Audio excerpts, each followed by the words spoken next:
Good morning, everyone. This is Andrea Swain Martin with Andrea Cans, and this is the the second Saturday of the month, November the 8th, and we are in a winter storm warning right now.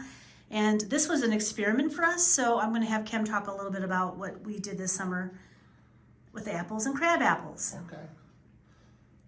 Well, in early August, the crabapple trees were starting to come on.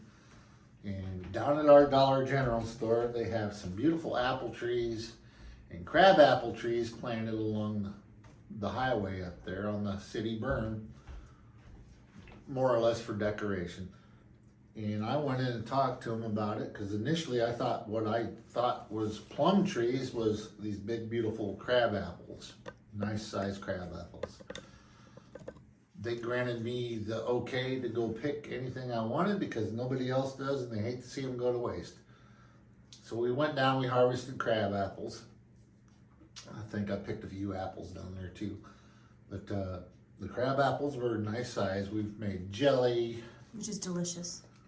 We've made jelly out of lots and lots of crabapple jelly. I think I got 48 half pints. Turned out really good. It's beautiful, and you don't have to use pectin with crab apples when you make your jelly. I found that out too. But if you look back in a few of our episodes, we've made what we call apple jack or apple brandy, the old George Washington style. And I thought, just for grins, let's try some crab apples. Well, today's the day to dump them out and see what we got for liqueur. And the first jar I opened smelled kind of sweet. Not a big deal. It's got lots of sugar in it. The second jar I opened up is like, oh my goodness, we have got some liqueur. So I'm going to finish dumping them off and we're going to strain them off and then we'll see what our yield is. And then we'll do a taste sampling. So I'm going to finish dumping these off into the colander cheesecloth strainer. So Kim, when we make our brandies, oof, yeah, it's got some booze to it. So you take your apples, and this is our first experiment with crabapple, and you layer the apple with raisins and lots of sugar, and everything ferments. And this has been fermenting what, 3 months, honey? 3 months. I'm gonna let this cat out. Come on, kid, and I'm gonna let you out. Yeah, it's a 3-month time period. You seal them up nice and tight with cellophane, adhesives, and then you tie them down. Those little jars, we just use a little twine. Smaller jars, we use rubber bands. You want to make sure that it's sealed off because you don't want any of that to escape. Oh, yeah, the 3 bigger ones are a little tougher than that little one, but.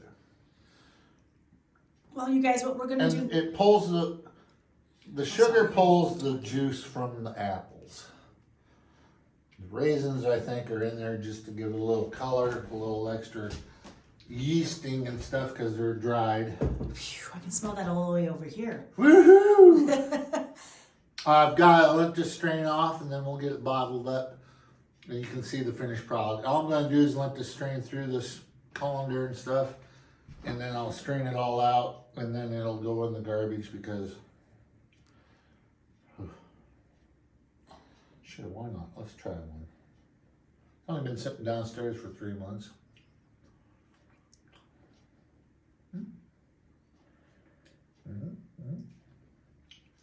Other than crab apples, got them little bitty seeds.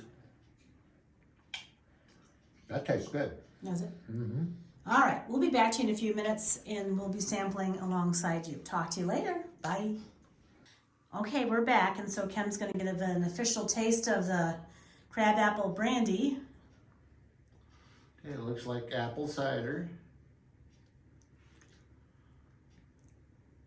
And we didn't have a lot of crab apples because we converted most of it into jelly. But this was just an experiment to see how it would work. And right there I have... And then I was watching go ahead, dear. Right there we're going to let that gravity drain for a better part of a couple hours, but this is our initial test. But, I'm sorry, go ahead, sweetheart. I was watching a YouTube channel, imagine that, that was showing you how to make apple wine.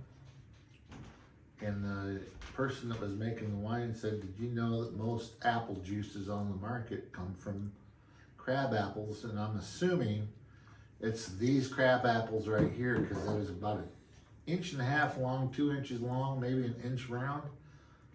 And since that looks just basically like apple juice or cider, because it's not been pasteurized yet. But this ain't getting pasteurized because it should have booze in it. Oh, it has. I had a little taste. Here we go.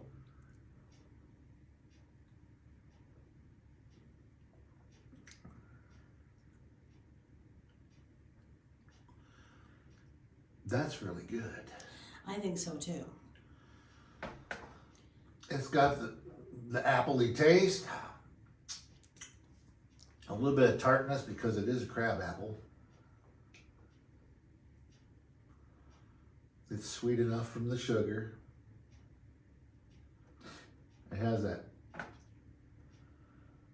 boozy aroma, but it doesn't have that, oh my God, it's gonna burn my throat taste about it. But through past experiments, the stuff tastes so sweet and delicious, no one thinks that it's gonna drop you to your knees until it drops you to your knees, and then you sleep the rest of the night. Well noted last year for a Christmas party that we had. All right, that's enough about that story. That's our own story. We lost a team player that night, so. But this is really good.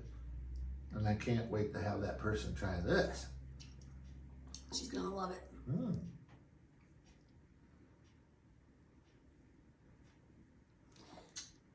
So on that note, depending on how the summer apples that we got that was sitting next to this turned out, I'm thinking this is a score, and I know where those trees are.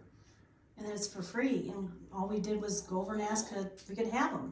Because that's probably the best Applejack that we've made. And I think that's pretty doggone good. Good. I'll try to drop a comment in the comment section about how long we fermented this. It was about 3 months. It's a 3-month time frame. And then also the exactly recipe. To the day, because when we packed it was the 8th of August. 8th of August. So then in September, October, November, today's the day. And we've got a nice room downstairs in our basement. It's not the cellar room, but it's in my furnace room. That's where we keep a lot of our canned goods and stuff, is down there in our secondary pantry. We've got 2 pantry areas downstairs. But this was a set of shelves that was been with the house.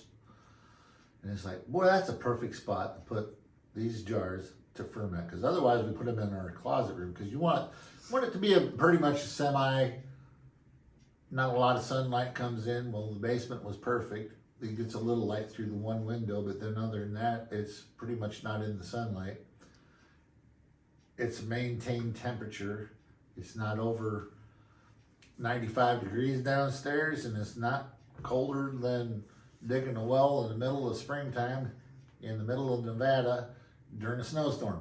So I want to say one thing though. Yes. The reason why we initially put the brandies up in our closet room last year is because it was an experiment for us. Now that we know how to make the brandies and how they ferment, and they really don't need a lot of supervision, they can go downstairs where I don't see them every day, and I'm just fine with that. And that's exactly, whoever built this house created that room, so that was a room to store their food stores, and that was their pantry. It's a cold room. Yeah.